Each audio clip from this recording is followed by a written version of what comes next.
ایرانی خاتون مہسا امینی کی پولیس حراست میں ہلاکت کے بعد ایران میں مظاہروں کا سلسلہ تھمنے کا نام نہیں لے رہا ہے۔ دنیا کے کئی ممالک میں مہسا امینی اور ایرانی خواتین کے ساتھ اظہار یکجہتی کے لیے لوگ سڑکوں پر اتر آئے ہیں۔ ایران نے پرتشدد مظاہروں کو منصوبہ بند بتایا ہے۔ ایران کے سپریم لیڈر آیت اللہ علی خامنئی نے پہلی مرتبہ عوامی سطح پر بات کرتے ہوئے کہا کہ ایران میں جاری بدامنی کے پیچھے امریکہ اسرائیل ذمہ دار ہے۔ دیکھیے رپورٹ۔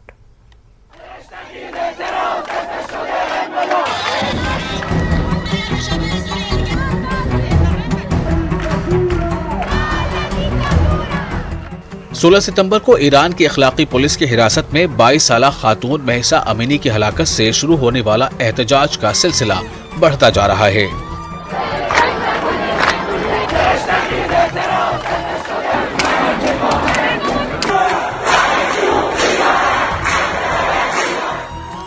پرتشدد واقعات میں اب تک درجنوں کی تعداد میں اموات ہو چکی ہیں، جن میں سیکیورٹی اہلکار شامل ہیں، اور اب پہلی بار عوامی سطح پر ایران کے سپریم لیڈر آیت اللہ علی خامنئی کا بیان سامنے آیا ہے۔ خامنئی نے امینی کی ہلاکت کے بعد پیدا ہونے والی غیر یقینی صورتحال کا ذمہ دار امریکہ اور اسرائیل کو ٹھہرایا ہے۔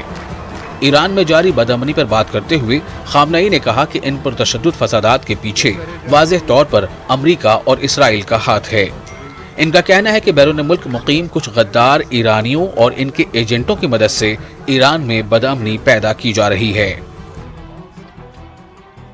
در جوانی درگذشت، خب حادثه تلخی بود، سوخت، ولی واکنش به این حادثه بدون اینکه تحقیقی شده باشه، بدون اینکه هیچ گونه امر مسلمی وجود داشته باشه، این نبود که یه عده‌ای بیان خیابان رو ناامن کنند، ناامنی رو برای مردم به وجود بیارن۔ خامنئی نے مزید کہا کہ امینی کی موت نے ایرانیوں کے دلوں کو دکھ سے بھر دیا ہے، لیکن کچھ لوگ بغیر ثبوت یا تحقیقات کے سڑکوں پر اتر آئے اور عوامی اور مذہبی املاک کو نشانہ بنایا، جو کسی قیمت پر قابل نہیں ہے۔ این برنامه ریزی رو کرده، بنده به صراحت میگم این برنامه ریزی کار آمریکا، کار رژیم غاصب و جعلی صهیونیستی و دنبال روای اون. فرض کنید که فلان برنامه اینترنتی اینا رو به خیابون میکشونه، هیجانی هن، احساساتی هن، احساساتی میشن میان. البته همشون در مجموع عده بسیار کمی هستند در مقابل ملت ایران و در مقابل جوانان مؤمن و غیور ایران۔ وہیں ایران کی پارلیمنٹ نے خبردار کیا ہے کہ یہ احتجاج اسٹیبلشمنٹ کے خلاف چیلنج میں تبدیل ہو سکتا ہے۔ سیکورٹی فورسز پر زور دیا گیا ہے کہ وہ عوام کی سلامتی کی خلاف ورزی کرنے والوں کے ساتھ سختی سے نمٹے۔ ان کا کہنا ہے کہ ان مظاہروں نے ایران کے دشمنوں کو ایرانی عوام پر دباؤ ڈالنے کی ترغیب دی ہے۔ دشمنی که آماده شده بود بخش زیادی از تحریم ها را بردارد، تحریک می شود که فشار را بر مردم ایران بیشتر کند، همان گونه که وقایع سال 88 دشمنی که در حال توافق با ایران بود را به تحریم های در ایران سوق داد۔